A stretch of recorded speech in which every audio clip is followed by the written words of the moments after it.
Saudação fraternal a todos e que a paz do nosso Mestre Jesus se faça presente em nossa caminhada hoje e sempre. Seguindo o estudo do livro Rumo Certo, um livro ditado pelo Espírito Emmanuel e recebido através da mediunidade abençoada de Francisco Cândido Xavier, sigamos agora para a lição número 17 de título Companheiros Distanciados.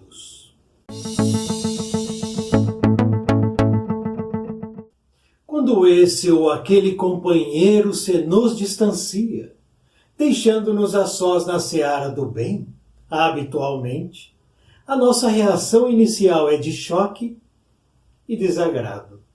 Recordamos para logo os votos em comum, as atividades partilhadas, as esperanças e os sonhos das horas primeiras. Entretanto, embora devamos resguardar intacto amor por eles, não é o sentimento negativo de amargor ou censura que a vida espera de nós outros nessas circunstâncias. É preciso entendê-los e acatá-los antes de tudo. Lembrá-los no bem que nos fizeram, nas luzes que acenderam, e ante a ausência, considerar as possíveis razões que a ditaram. Esse se viu defrontado por obstáculos que não logrou vencer. Aquele entrou a experimentar enfermidade complexa. Outro não achou em si a força necessária para garantir a própria esperança. E outro ainda passou imperceptivelmente a faixas de obsessão oculta. E, se integramos determinada equipe de trabalho, como condenar os companheiros doentes ou acidentados em serviço? Claro que, em se verificando isso, nos cabe o dever de entregá-los a organizações capazes de restaurá-los e continuar trabalhando, substituindo-os quanto nos seja possível na empresa em andamento. Diante dos amigos que nos deixam nas frentes de luta edificante, procuremos honrá-los e abençoá-los com os nossos melhores pensamentos de carinho e gratidão. E reconhecendo acima de tudo que nos achamos todos submetidos à sabedoria e à misericórdia do Senhor. Compete-nos a obrigação de compreender-nos e auxiliar-nos uns aos outros em quaisquer circunstâncias, na certeza de que, se o Senhor nos permite a mudança de atividade quando assim desejamos, e já nos achamos credenciados para colaborar com Ele nas construções do Evangelho, isso se verifica a fim de que aprendamos na escola da experiência a servi-lo na obra de redenção e aperfeiçoamento do mundo, sempre mais e melhor.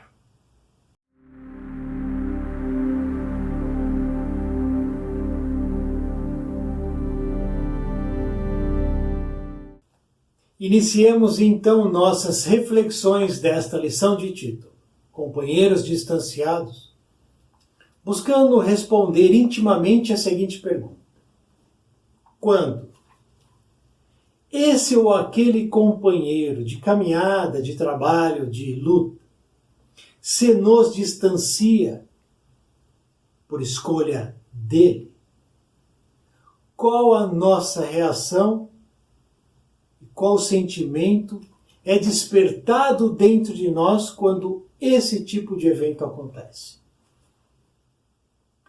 Qual emoção, qual sentimento, qual a minha reação quando eu vejo esse ou aquele, essa ou aquela, buscar um distanciamento de mim, um afastamento de mim? E não desejar mais permanecer ao meu lado, por motivos particulares dele ou dela. Se nós, de fato, começarmos a pensar sobre isso, essa lição será de grande valia e nos auxiliará a avançarmos a conquistarmos um pouco mais do nosso autoconhecimento. Porque nossa caminhada precisa ser, de fato, norteada pela busca do autoconhecimento e pelo crescimento moral. Se nós retornarmos ao plano espiritual com consideráveis conquistas no campo do autoconhecimento e do crescimento moral, retornaremos triunfantes, vitoriosos sobre nós mesmos. Que a luta é sempre do homem contra ele mesmo e nunca contra o outro que está do lado de fora. Uma lição aqui absolutamente atual, pertinente e útil para realizarmos estas perguntas, esses questionamentos. Quando esse ou aquele companheiro se nos distancia e as pessoas têm o livre arbítrio para escolherem. Se hoje esse ou aquele, essa ou aquela deseja permanecer comigo, escolha externa. Não sou eu que estou escolhendo pela pessoa. Da mesma maneira, se deseja se afastar, escolha externa. Escolhendo permanecer ao meu lado ou não permanecer ao meu lado, dentro de mim serão disparadas emoções, sentimentos, pensamentos, ideias, questionamentos. E não raras vezes as pessoas se perturbam seriamente nessas questões. Por exemplo, por que ele foi embora? Por que ela me deixou?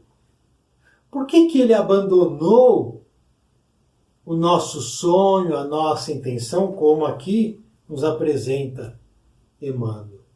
Por que lá atrás fizemos votos em comum, partilhamos atividades, esperanças, sonhos? Porém, depois de um tempo, isso se rompe. Acontece então a separação, o distanciamento. Naturalmente, as consequências dessas escolhas recairão sobre as pessoas envolvidas. Em todos os lados haverá a consequência, tanto para o que fica quanto para o que parte. O ponto passa a ser, então, eu, que fiquei perante o outro, que se distanciou, o que ficou em mim? Que tipo de pensamento ficou em mim? Eu fiquei com raiva? Eu fiquei com ódio? Eu fiquei com mágoa?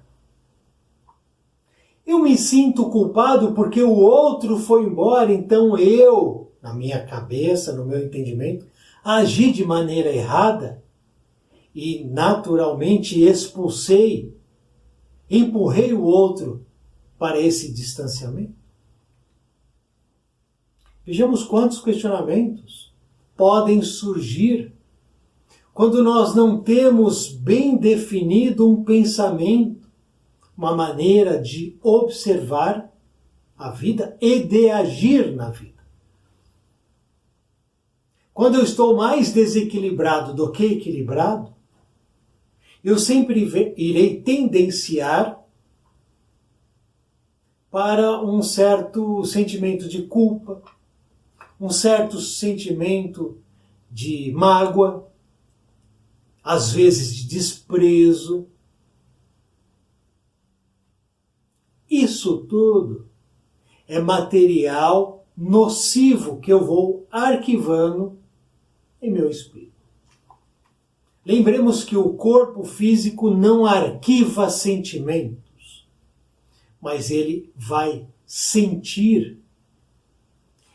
O sentimento vai descarregar no corpo a emoção. E naturalmente o sentimento vai ficar alojado no espírito. Se eu não compreendo isso, eu posso me prejudicar a partir da escolha do outro. Mas vejamos, você consegue compreender o que há dentro da cabeça do outro? Você consegue compreender o que há dentro do sentimento do outro? Você consegue averiguar quais são os desejos, as intenções que estão mergulhadas no íntimo do outro? Não conseguimos. Porque o outro é um mundo particular dentro dele. Não temos acesso. O nosso acesso é apenas ao nosso íntimo. E é no nosso íntimo que precisamos verificar as questões que mais nos afligem e trabalhar estas questões. Temos aqui um roteiro de como agir quando temos companheiros que nos se distanciam de nós. É um rumo certo, um roteiro certo. Basta aplicar o que aqui está colocado em nossas ações. Vejamos. Não é o sentimento negativo de amargor e censura ou censura que a vida espera de nós outros perante aqueles que se distanciam de nós. Quando eu censuro alguém, estou caindo em erro. Porque eu não sei o que se passa com o outro. Imaginemos, eu me alistei, me inscrevi num serviço voluntário qualquer. Entro num treinamento antes de iniciar esse serviço. Ali, outras pessoas também iniciam o treinamento, um grupo se reúne. E ali, naturalmente, as convivências vão gerar alguns traços de afinidade. Então eu me afino com um, com outra, iniciamos o trabalho. O tempo começa a correr. E a princípio todos estão empolgados, animados, felizes, predispostos. E o trabalho vai seguindo. Porém, de 10 que começaram, um desiste aqui, outra desiste ali. Ficam 8, 7, 6, 4. Quando essas saídas ocorrem, qual é o impacto dentro de mim? O que eu penso desses que saíram? Eu vou censurá-los? Eu vou ficar magoado? Um sentimento de amargor, de tristeza? Esse é o caminho correto? O que eu ganho quando eu abrigo, quando eu vou asilar no meu coração o sentimento de mágoa, censura, amargor, tristeza? Irei prejudicar apenas a minha disposição no trabalho, para o trabalho. Vejo que um desiste, o outro muda, o outro não quer mais frequentar. Vou perdendo o quê? Energia, intensidade, boa vontade, força. Ai, está todo mundo desistindo. Ai, acho que eu não vou mais. Ah, ninguém mais deseja ir, ninguém mais quer ir lá. Ah, os outros não querem ir, eu também não vou. Ah, os outros querem ir, ah, eu vou. Eis aí um traço de personalidade fraca, de caráter fraco, que não se identifica realmente com o serviço. E a partir do momento em que ele começa a notar os outros fraquejando, ele também fraqueja. Nós somos assim? Independente do serviço ou da posição em que estejamos. Quando observamos as desistências e os distanciamentos, isso nos abala? Isso, dentro de nós, mexe com a nossa força de vontade, com o nosso poder de realização. Começamos a nos sentir frágeis, temerosos, desanimados. É isso que a vida espera de nós? Voltemos o nosso olhar para Jesus, o Mestre maior, o Mestre dos Mestres. Observemos Jesus. Jesus, quando desce ao planeta Terra e encarna apenas uma única vez, ele veio com alguém? Ele veio com um grupo, com uma equipe, com um time? Não, ele veio sozinho. Jesus então vem pessoalmente e aqui se faz presente. Quando ele inicia a sua missão, ele iniciou junto a quem? A ninguém. Jesus inicia a sua missão sozinho. Não tem equipe. E aos poucos ele vai convocando. Um pescador aqui, um cobrador de impostos ali. E aos poucos ele vai formando o grupo dos 12. Quando Jesus é crucificado, onde estão os 12 apóstolos? Apenas João ali esteve junto do Mestre. Um comete o suicídio. E 10 apóstolos se escondem, se distanciam de Jesus. Companheiros distanciados de Jesus. Jesus os condenou? Condenou Tiago, Pedro, Bartolomeu, Tomé? Não.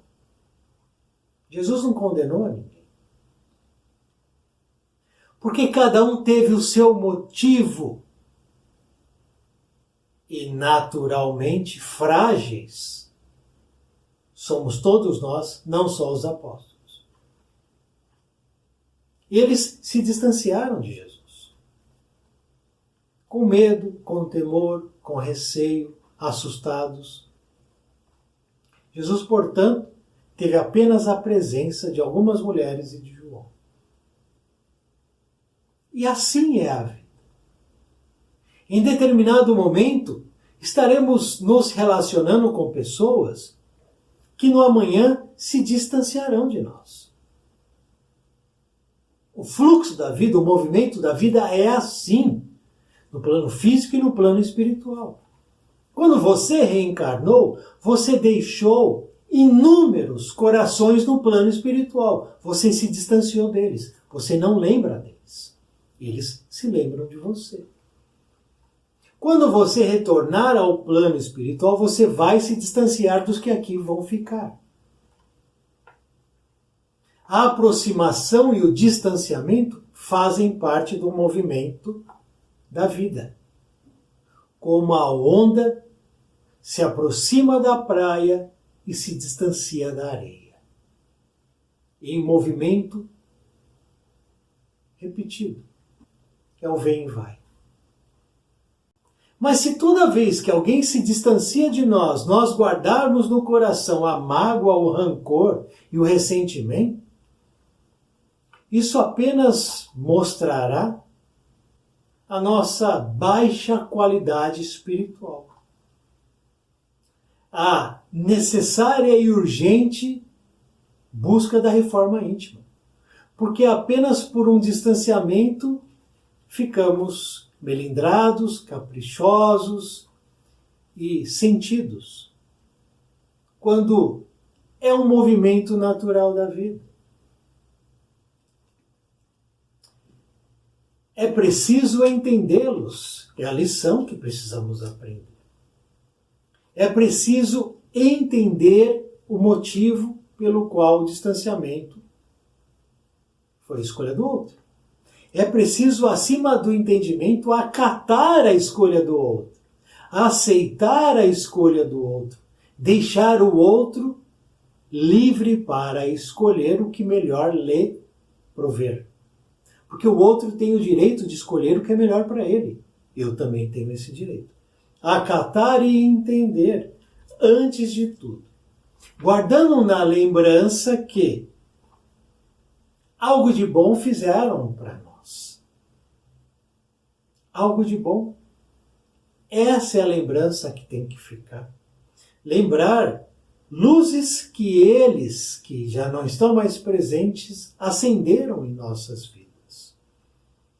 E considerar as possíveis razões do distanciamento.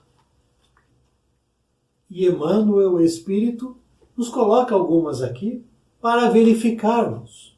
Por exemplo, alguém, esse, se viu defrontado por obstáculos que não logrou vencer. Não é assim mesmo? Nós conseguimos vencer todos os obstáculos? Não. Não conseguimos. Voltemos no tempo. Vamos para 253 depois de Jesus, depois de Cristo. Roma. Perseguição aos cristãos. Muda imperador, muda imperador, muda imperador e a perseguição sempre recomeçando. Quantos homens e mulheres, quando se viram presos, renegaram a Jesus, se distanciaram de Jesus? Quantos? Milhares. Milhares. Grupos eram presos nas catacumbas, nos encontros cristãos, nas noites de Roma, eram presos, encarcerados. E quando se viam frente ao testemunho, perante as feras, nos circos, nos coliseus, perante os flagelos, as torturas, eles renegavam Jesus, se distanciavam de Jesus, por fraqueza, por não conseguirem vencer os obstáculos pessoais. Jesus condenou estes? Não. Eles próprios se condenaram ao renegarem Jesus. É natural, se distanciando. Aquele entrou a experimentar enfermidade complexa. Outro não achou em si força necessária para garantir a própria esperança. A esperança precisa ser renovada todos os dias em nosso coração. Não adianta dizer, eu tenho esperança, e não cuidar de manter essa chama acesa. Porque a esperança pode sim, em determinado momento, a partir de todas as circunstâncias duras da vida, se apagar no coração. Muitos caem nessa situação e abandonam serviços, propósitos, sonhos. Precisamos acatar, aceitar, lembrar com carinho e continuar trabalhando. Outro ainda passou imperceptivelmente as faixas da obsessão oculta. Obsessão oculta é aquela auto-obsessão. Aquela obsessão na qual eu vou mergulhando no erro, na culpa, na mágoa, na raiva, no revide, na vingança, no materialismo. Tudo isso é auto-obsessão. Diante dos amigos que nos deixam nas frentes da luta edificante, procuremos honrá-los e abençoá-los. Nos livros de Emmanuel, há 2000 anos, 50 anos depois, Ave Cristo, Renúncia, vamos notar quando certos grupos de cristãos foram presos, capturados, e muitos abandonaram e renegaram Jesus, os que ficaram e não abandonaram Jesus, não se distanciaram de Jesus, jamais condenaram os que fugiram, os que abandonaram o cristianismo. Jamais. Muito pelo contrário. Eles sempre tiveram o sentimento de perdão e entendimento perante aqueles que não tiveram força para o testemunho, coragem para o testemunho. Honrá-los, procuremos honrá-los. Procuremos abençoá-los com os nossos melhores pensamentos de carinho e gratidão. Ao contrário, exatamente da censura e do amargor que Emmanuel aqui nos coloca. Carinho e gratidão, porque estamos todos, lembremos agora, você, eu e todo mundo está submetido à sabedoria e à misericórdia do Senhor. Se hoje alguém abandona o serviço, se hoje alguém se distancia do serviço, perante o chamamento de Jesus, apenas aguardemos com paciência, sem julgar, sem culpar, sem criticar. Aguarda, porque o tempo de cada um há de chegar. O tempo pode vir convidado pelo amor ou pela dor. Lembremos ainda Jesus, quando Jesus curou 10 leprosos de uma vez só. 10. Dos 10 leprosos curados, apenas um retorna, um estrangeiro, um samaritano retorna, se joga aos pés de Jesus e agradece. Jesus pergunta: onde estão todos os outros? Não foram curados 10? 9 se distanciaram do benfeitor. Jesus não os condenou, apenas perguntou: onde estão? Porque retornarão ao benfeitor. Porque todos nós queremos ser bem tratados, bem cuidados, queremos sempre carinho e gratidão. Você não quer isso? Você não quer carinho e gratidão? Se você deseja isso, dê. Dê carinho e gratidão. Dê paciência. Aceite. Porque tudo que você dá, você recebe de volta. É dando que se recebe. Já nos diz Francisco de Assis. Submetidos todos estamos à sabedoria e à misericórdia do Senhor. Não se preocupe se o outro está errando ao se distanciar disso ou daquilo. Não se preocupe.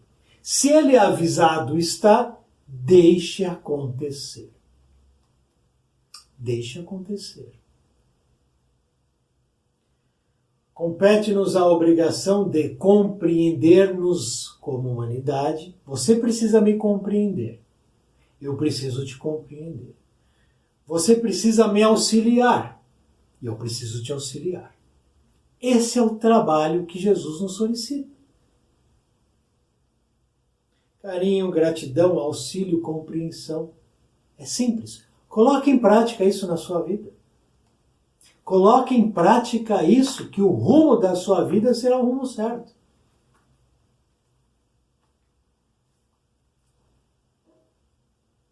Já nos achamos credenciados para colaborar com Jesus. Mas desejamos isso? Quando nós acordamos pela manhã, 4 horas da manhã, 5 horas da manhã, 3, 6, não importa. Acordamos. O nosso objetivo é auxiliar, colaborar na construção do Evangelho neste bendito planeta. Nós temos essa consciência. E, naturalmente, a turba, a massa, desperta já pensando no café da manhã, nas contas que tem que pagar, no trabalho, nas relações corretas ou incorretas. Já levanta de manhã pensando no problema. Notemos a nossa distorção mental. Eu acordo pensando no problema, porque eu nem dormi direito, pensando no problema. Aí vem Emmanuel e nos diz: já nos achamos credenciados para colaborar com Jesus nas construções do Evangelho. Eu tenho a credencial, eu uso. Ao despertar eu penso, hoje é dia de auxiliar o Senhor na construção do Evangelho neste planetinha. Dentro da minha casa, dentro do meu trabalho, no trânsito, nas consultas inúmeras que eu tenho aqui ou acolá, no meu comportamento e caráter, na minha fala, na minha construção intelectual. Eu estou auxiliando na construção do Evangelho, porque se eu não estou, é natural que eu esteja atrapalhando a construção. E de que lado eu desejo estar? E se nos é permitido a mudança de atividade, isso se verifica muitas vezes a fim de que aprendamos, na escola da experiência, a servi-lo na obra de redenção e aperfeiçoamento do mundo sempre mais e melhor. Obra de redenção e aperfeiçoamento de nós mesmos. Auxiliemo-nos mutuamente. Na redenção e no aperfeiçoamento sempre mais e melhor. Olha que bênção. É só colocar em prática. Os distanciamentos fazem parte. Mas se hoje eu sou retirado daqui por algum momento e relocado em outro ponto, que eu possa ter o entendimento de que eu preciso colaborar na construção do Evangelho, na obra de redenção e aperfeiçoamento da humanidade. E não devo me prender às pessoas e aos serviços. Não nos prendamos onde quer que nós estejamos a serviço da luz. E não a serviço das pessoas, em sentido obrigatório de servir única e exclusivamente a esse ou aquele. Não. Quando nos colocamos, a serviço da obra de redenção, aprimoramento e construção do Evangelho, é sucesso, é vitória, é rumo certo. Cabe a cada um de nós escolher, porque é momento de escolha. Possamos refletir. Muito obrigado por assistir esse vídeo. Muita paz, muita luz. Salve o nosso Mestre Jesus.